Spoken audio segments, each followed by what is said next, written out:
Hello everyone, the doctor is in, and thanks again to the Chosen Prime. We're going to be taking a look at Planet X Triton, aka Paddles. Triton follows the aesthetic of the Fall of Cybertron Dinobots.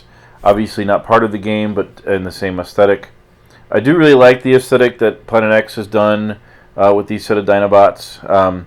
You do have your basic general colors of gray, gold or mustard yellow, and red.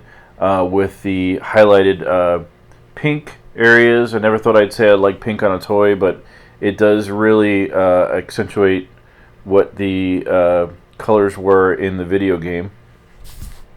And I do realize that Triton is a plesiosaur, which wasn't a quadruped, but I thought this pose was a good representation of what it would look like swimming and maybe coming to the surface.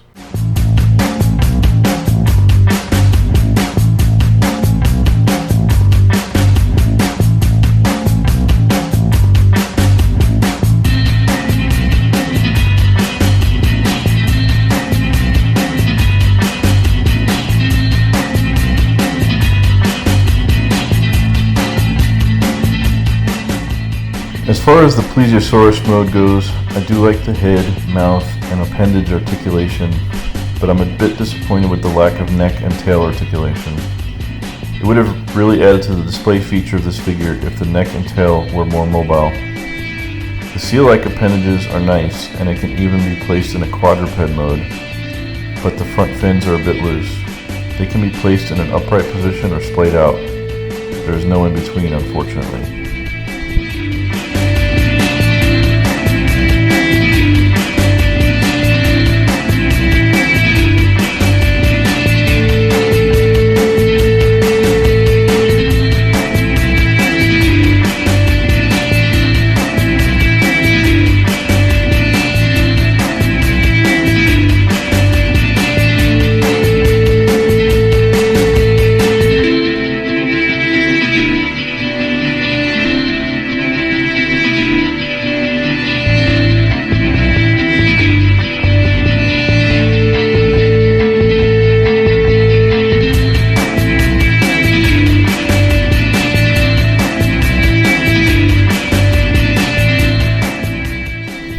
Transformation for Triton into robot mode is not overly complex, and it is very similar to Neptune's transformation.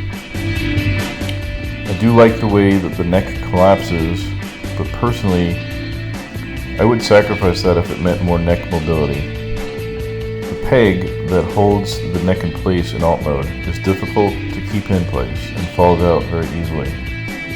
In addition, there is a tab below the shoulder joint that tabs into the sides of the chest, but does not lock in or click in. This presents a problem when trying to pose the shoulders or arms, as the tabs tend to fall out easily. Seems to follow cues from previous Planet X Dinobot transformation, and as I said, very similar to Neptune, which is no surprise.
As for Triton's weaponry and accessories, the tail weapon will fit into either fist, but the elbow joints on this particular figure are loose and cannot support its weight.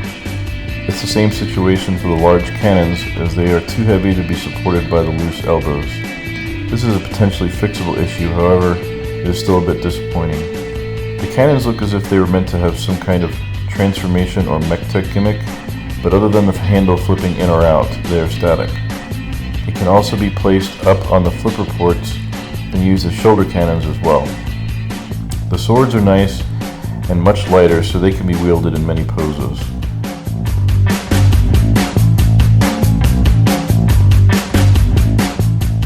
There are also these small red plugs, which I assume are to cover up screws in the chest shown here. Finally, I'm not sure if it can be truly appreciated in the video, but the light piping in robot and alt modes is very nice. Robot mode articulation is decent. The head is on a ball joint and has good mobility. There is shoulder rotation and outward movement, and there's also a bicep swivel. But as you can see, the tab and the side of the chest slips out fairly easily. The elbows are hinged, the fists do rotate around, and the forefingers are on a hinge as well.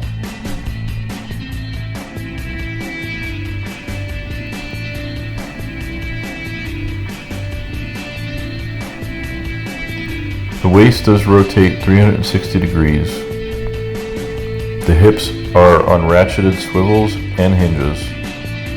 There is a single thigh swivel that I did not illustrate well there, and the knees are double jointed. Unfortunately, there is no ankle articulation.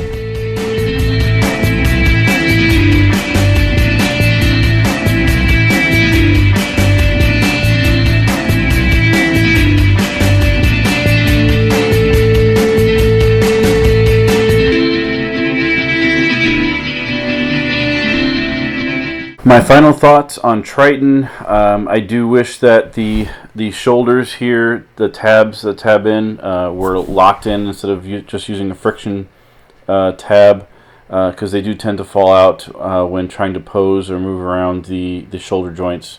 The elbows, I wish could be a little bit tighter. They don't hold weight very well. I do wish there were also some more ankle articulation. As far as the alt mode, the neck and the tail could use a little bit more of articulation. They're just kind of static, other than the head, and very, very minor articulation in the tail. It'd been nice to be able to pose that better in that mode. Besides that, I do think the aesthetic is spot on. It does match the other Fall of Cybertron Dinobots very well, and I do like the fact that they went out on a limb to create a Dinobot that is new and unique, different from the rest. I want to say thanks again to the Chosen Prime. I hope you enjoyed this review. This is Dr. Prime. Thanks for watching. The Doctor is out.